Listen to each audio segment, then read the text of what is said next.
when it comes to monopoly. Like the internet, in the last episode we had, internet's a scam as the freaking theme, and this is kind of where it goes even further with me, because like with these cell towers, um, they're supposed to be freaking competition among providers so that they can have use of these towers, and it's actually being turned into a monopoly, so that freaking if you freaking don't have a contract to use that tower, then you're not allowed to use it. You know, and Well, in the US, it's a major issue because you've always had four providers, four provide infrastructure providers. In the UK, when it comes to land you keep bouncing in and out.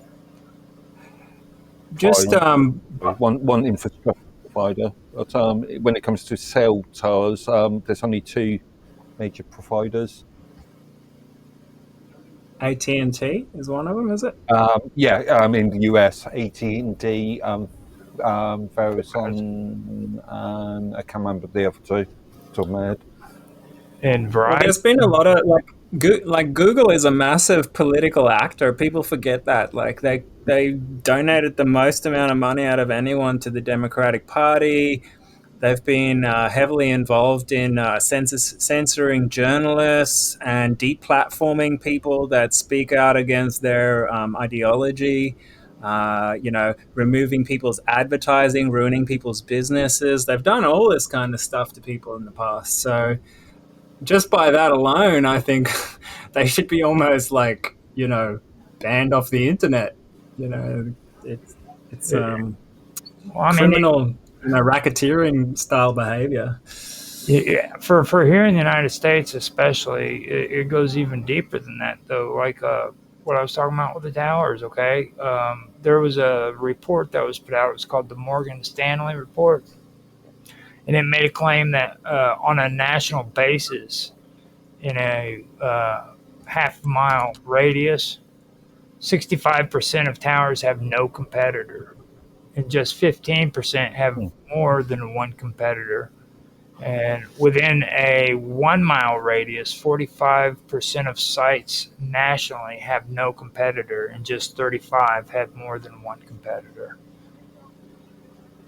So you're looking at it where freaking they're not really pushing their tower development projects too much. You know what I'm saying? They're not really focusing on it. They're building these towers for specific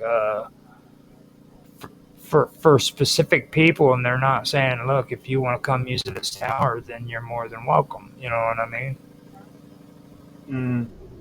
So that's that, and what I'm getting at is that's where it all begins. Okay, it starts there, and then you get all of these ad companies that are doing the same shit with Google Plus.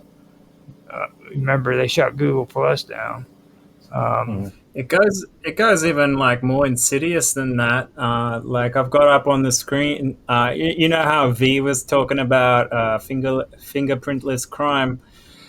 Google has been caught manipulating elections around the world because they found out that they can individually push certain types of feeds to different people to mentally manipulate them into voting a certain way or another, right?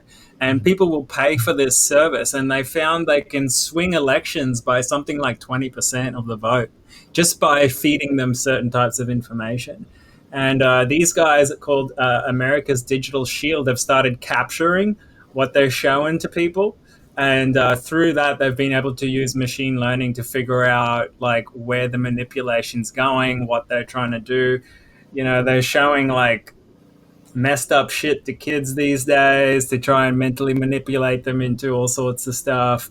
So, there's a lot of room still for legislative action. But for the majority of people, TV is still a big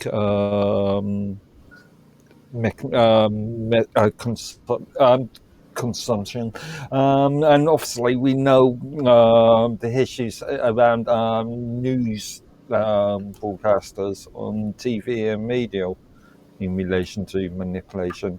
And see, that's just Mark taking a pot shot at me. He always does. So here you can see on the graphs the political manipulation that goes on over time. And you can see as soon as Trump got elected, the Democratic bias went straight down. And Google capitulated to Trump. But before the election, they were pushing it hard. Yeah, you know? I don't believe that they capitulated. I just think they're really, really smart and they know how to play the system. You know what I mean? Oh yeah, for sure. They want to get in their good books to make money. Well, they didn't show up for the presidential inauguration. You got to remember that. All the other magnates did, but frickin' Google did not show up. And the only reason why Zuckerberg showed up there was because he was kissing ass. He knew that he was going to be on the chopping block if he didn't go up there and he didn't suck a little dick. You know what I mean? Oh yeah. But this is I think he gave like $1 million to Trump after the election, and Trump came up to him and he's like, "Oh, okay, so that's just like $191 million less than what you spent on fighting me in the election," or something like that. Yeah. But it's interesting here. You can see YouTube has not even changed. It sort of like jumps all over the place with political bias. Mm-hmm. But this is not a new phenomenon. Again, I go back to the point of TV and radio, but newspapers been doing this for decades, if not over a century now. Longer. Yeah, for sure. Much longer. What's his name? What was his name? Started with an R. He's the one down there in your country, Mr. Robot, that used to own freaking like 90% of Rupert Murdoch. Yeah. Rupert Murdoch, yeah. You know, I remember.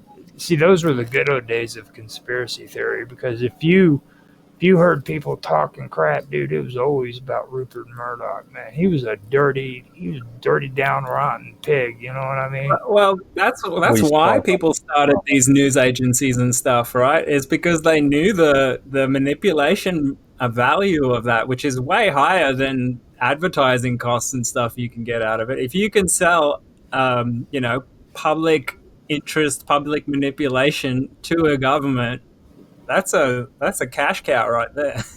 And that's what Google's doing. Now it's just easier now and more fine-tuned. The lawsuits were made against Google by the Department of Justice alongside of California, Colorado, Connecticut, New Jersey, New York, Rhode Island, Tennessee, and Virginia. They all filed suit against Google's alleged use of monopolies over the digital ad markets, and that was in January of 2023.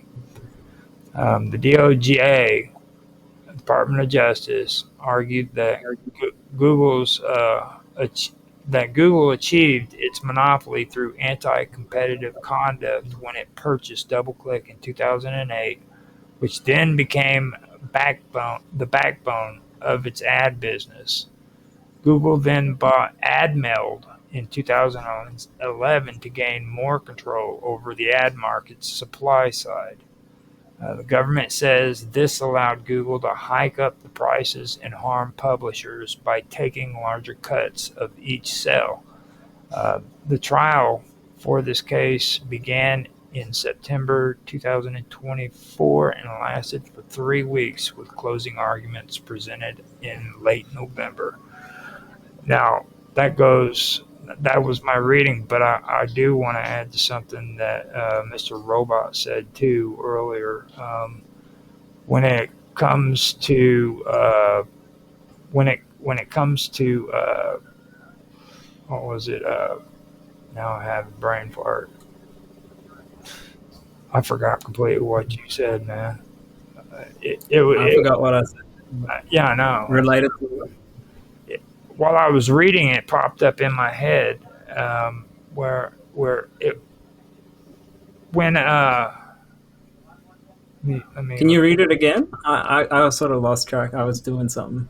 now the Department of Justice, alongside of California, Colorado, Connecticut, New Jersey, New York, Rhode Island, Tennessee, and Virginia, filed suit against Google's alleged use of a monopoly power over the digital ad market in January of 2023.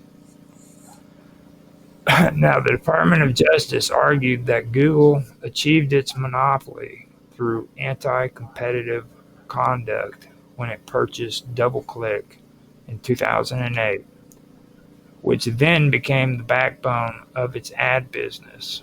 Now, after that, Google then bought AdMeld in 2011 to gain more control over the ad market supply. The government says this allowed Google to hike up ad prices and harm publishers by taking larger cuts of each sale. So they're talking about the actual advertisers, the ones that are the asshole freaking censored the bad guys. These are the advertisers. These aren't about people who are actually like content creators or anything of that nature. These are the ones that are going into freaking Google and YouTube, and they're influencing the way that freaking they allow stuff on the internet. Google was freaking literally taken off the top, is what they're saying. They're hiking up the prices on those guys, and basically monopolizing the industry. So at least that's what it sounds like to me. And You were saying, Well, oh, go ahead. yeah, you were saying advertisers are the bad guy. Yeah. So, as a mom and pop SME business, is now a bad business because they advertising.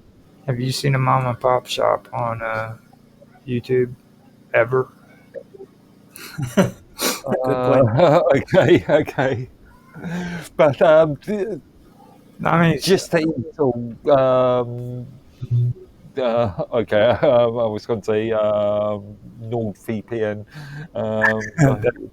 That's sort of killing my sort of argument a bit. yeah, that doesn't really doesn't back it up what you're saying there. Like, not a mom and pop organization or anything, you know. Yeah. But yeah, you don't see when I'm saying advertising, I'm not talking about like it's bad to go on and advertise on the internet. But the thing of it is people who are small mom and pop shops, like you said, aren't getting freaking the ad, the ability to freaking for their stuff to be seen. You know, like we were talking about the other day. Any person could buy advertising space, but they're not going to get priority in search engine results. When I go in and I freaking, like Sonia, for example, she has her own freaking shirt shop. Okay, if I go in there and I want to do a search for t-shirts, she's not going to pop up on there. I guarantee you, there'll be how much you want to spend on advertising, bud. But I guarantee And you can pay to get like more clicks, but I wonder how organic those clicks are, or if they're like bot generated. I'm not sure. It's hard to prove that kind of thing.